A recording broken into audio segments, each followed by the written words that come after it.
Hey everyone, in this video I want to be a bit more personal and I want to share my story with you and how my team and we generated more than $35 million to our clients in the last bit more than 4 years. Also, if you stick to the end of this video, I will tell you the number one thing that I think not many people really talk about this, but this is really important if you want to grow not just your business, but you want to become bigger as a person and you want to influence more and more people in the world with your businesses. So my story starts back in 2016 when I was 24 years old, and back then I'd been studying geology for almost 6 years at a university, which is a crazy lot of time to learn something or study something in my opinion. And wait for it, so I did all my courses at the university. I already had my bachelor degree and I wanted to pass my master's degree, and I passed all my exams and courses, everything, and I just had to write my thesis. But the thing is, I remember I didn't have enough money, and also they didn't take me back to the dormitory. So I had to look for an apartment to rent, and in order to do it, I needed more money. So I didn't have money, so I had to take a job. So I took the job, I found a rented flat, but I got into the hamster wheel and I didn't have time to write my thesis anymore. So guess what happened? I studied 3 years on my master's, and in the end I couldn't do it because I just didn't have time to do it. So that's what happened. And I remember back in 2016, I found this really bad job, a really shitty job. I worked as a call center support agent. And I took on that job. My salary was around $500, maybe $600 back then, something like that. But here in Hungary back then, that was the normal, the average salary, believe it or not. So around $600, and I could rent a flat. Half of my salary went to the, renting that flat, but at least I had some money and roof above my head. So I really hated that job, I remember. And I looked into different things, design, copywriting. And in the end, I just stuck to copywriting because I genuinely enjoyed that. And my English was not proper, but I remember back in the early days, I just hired proofreaders for a few dollars, and actually they did the proofread for me. So that was back in 2016. And I remember when I had my first sales call, let's say. So that was this guy from Los Angeles, California. And I think the gig was like $35 to write a few emails, marketing emails. And I had this call with this guy. And back then I already had my high-level proficiency in English, or, this advanced language exam. I already had that back then, but I was just so shy. The guy literally asked me, "Hey, do you speak English?" So that was back in 2016. It was hard at the beginning, but the things just caught up.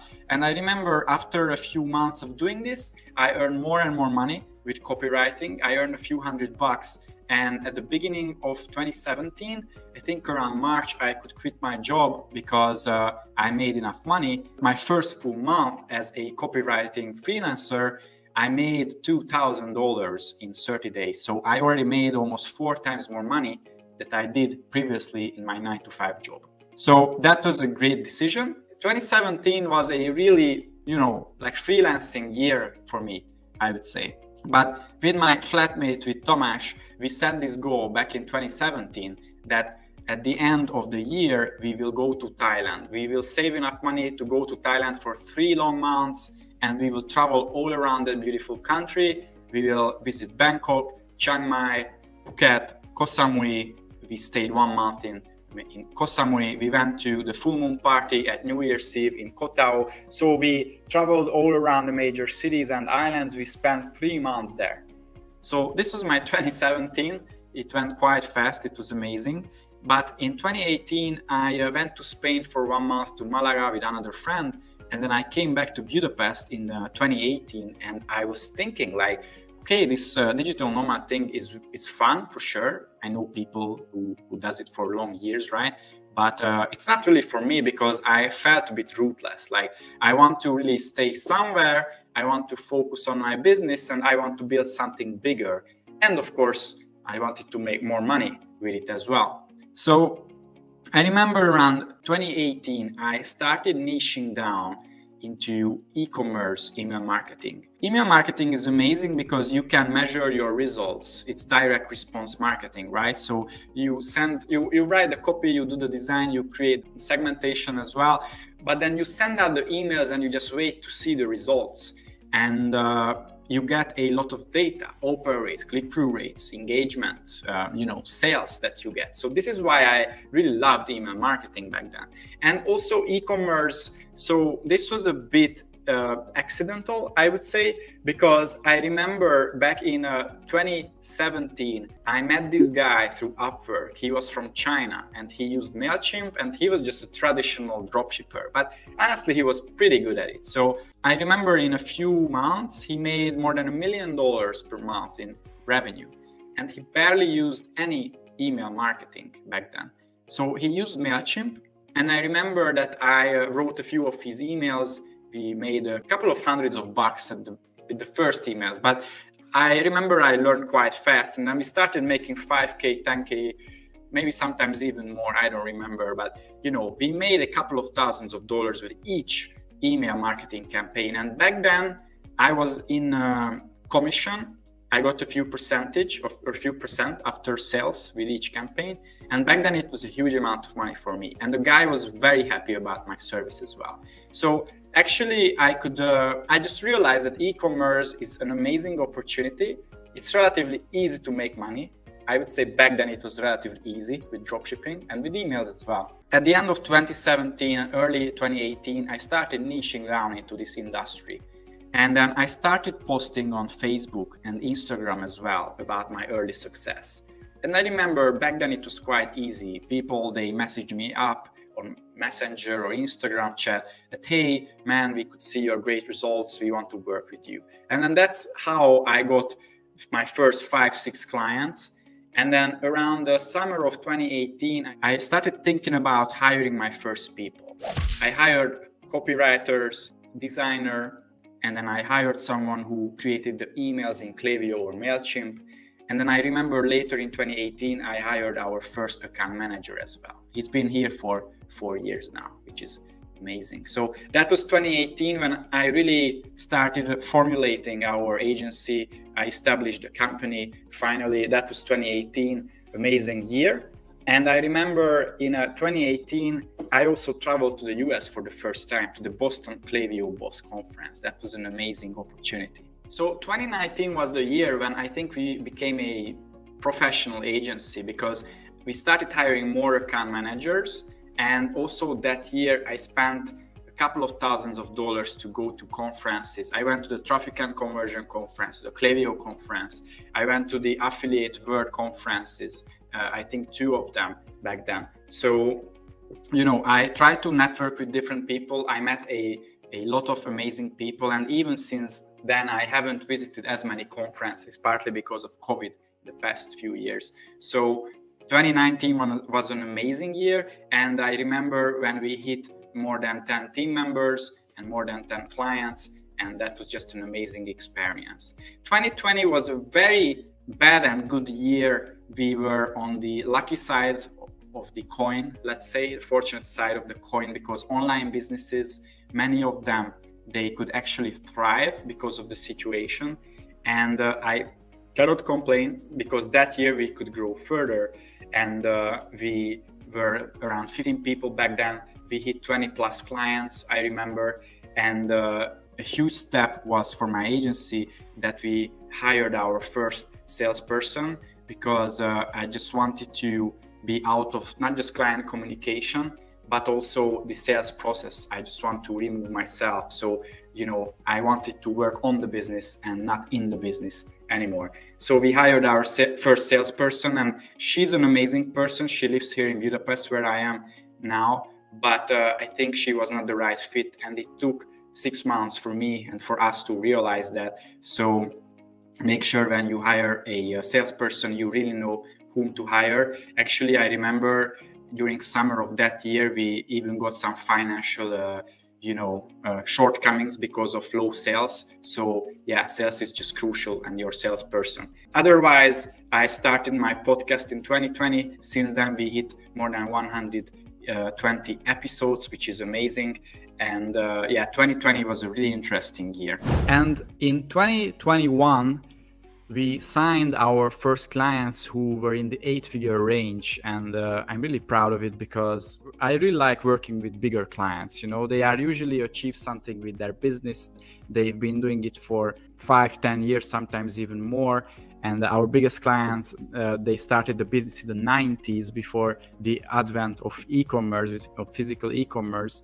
And this is always fun to work with this kind of clients. So we signed our first 8-figure clients back then. And also last year in 2021, we had more than 30 team members. And I think, you know, that was our biggest size so far. We had to create a really solid management layer in the team. And now I'm not talking about client managers, but I'm talking about team managers, or nowadays we call them coaches. And these coaches, we have, I think 7 of them. So they are responsible for the whole team, and I usually talk to them only. So beside this, we also created a solid structure of quarterly assessments and assessment calls between the coaches and their team members. So I think the whole team management became really important beyond 20 people and even 30 plus people last year. And also I'm really happy that last year we started implementing SMS marketing and loyalty programs for many of our clients. And actually by now SMS became our most popular service. Also, one more thing, and I'm really grateful for this person. So last year we hired a very experienced financial manager, because this is an area where I've been struggling for years, and honestly I didn't even realize it. I always struggled to make my company profitable and keeping high profit margins, and since last year I think our numbers are just, you know, it's even hard to compare. So many things have changed, and I highly recommend that you should work with something very good who understands numbers and finances, because that's why you start your business, right? You want to make money, especially at the beginning when you are young. So that was a huge level up for us. And also I said that in 2020 we hired a salesperson who had to leave, and last year in 2021 I made our first account manager to be our first salesperson. I remember the day when I told this to him. I just asked him, hey, do you want to be a salesperson? Because you seem to be very good with communication. You know our services, you know our team, our processes. So he seemed to be a good fit. And actually, he was really interested and really happy to get this opportunity. That was an extra space for him to grow even further inside the team. So that was a big lesson for me. I think now I would never hire a salesperson who doesn't understand our service, our processes. We are in B2B, and it's highly important to have someone who understands your services and what you do, what you stand for. So this was last year. And in 2020, this is the year when we really turned into a retention marketing agency. And I really believe that we are before stepping up and leveling up as an agency and regarding our services. Nowadays, I really work on, just connecting the dots, because we have email, SMS, messenger marketing, push notification, loyalty programs. And now I'm looking into CDP tools, customer data platforms. And I think that's really the next huge step for many of our clients and e-commerce companies in general, because without data, it's hard to understand how they can grow and scale and optimize their things, becoming more efficient. But quality data, it's really hard to get in 2022. Facebook is not reliable, probably same with Google. Klaviyo can be tricky as well. So that's why CDPs is the future, I think. And now we started looking to this, and I will keep everyone updated where we are moving regarding this. And as I promised you, I will share this one thing that I really believe not many business owners, they know about it, they take this into account, but I think it's really crucial if you want to grow, not just as a business, but also as a business owner, as a person who influences more and more people with his or her businesses. So here's the one that I was talking about. So you should always want to deliver higher and higher leverage services if you offer B2B services. And back then in 2017, I started with copywriting. So I helped businesses with implementation, marketing implementation. And then later I added extra elements such as design, or I wanted to create the email strategy. So I would say that's a higher leverage task. And if you don't know what managerial leverage means, then probably you should check out this book by Andy Grove, High Output Management, favorite book of Shopify CEO and Steve Jobs as well. So check out that book and you will see what leverage means. But so I started with copywriting, and then I added additional things, and I became a strategist, email marketing strategist, which is, I would say, a higher leverage task, because I helped brands not just to write copy for one marketing channel, but then creating the strategy and implementation for their whole email marketing channel. And I think now we are before the next step, which is helping them not just with one channel or maybe a few channels, because nowadays we do more, SMS as well, Messenger as well, and so on. But we want to connect the dots even further, and we want to see the whole overarching picture. And this is why I look into CDP tools, customer data platforms, because that will show you which marketing channel is efficient and profitable and which is not. So we can oversee not just one or a few marketing channels, but all marketing channels, and tell the e-commerce business owner which one they should implement, where they should invest more, what channel they should just shut down. So this is an even higher leverage thing, in my opinion. So copywriting, email copywriting, and then email strategy, and then even more marketing channels under the umbrella of retention marketing. Another really next step is overseeing all marketing channels and helping the client, the e-commerce business, decide where they put their coins and where they shouldn't put their coins. So always try to deliver higher and higher leverage services. This is my number one tip that I learned in the past 5 years, and I hope you learned something today. Hey Budai Nation, I hope you enjoyed this video, and if you want to watch more videos like this, if you want me to create more videos like this, then make sure you go down and you subscribe, hit the notification bell as well, and you will get updated about every new video that I put out. And don't forget our mission. We don't want to see more boring ad creatives. We don't want brands to waste money on boring ads and ads that just doesn't convert. We don't want to see that anymore. We want brands to become customer obsessed and really invest into customer retention so they can scale up to the moon profitably. Before you leave, I want to show you one more great video. So if you are thinking about working with us, then make sure you check out this video. I don't know where it will be, but somewhere here. Check out this video, because we will show you with our senior account manager how we start working with new clients. We will show you the whole process, fully transparent. Check it out.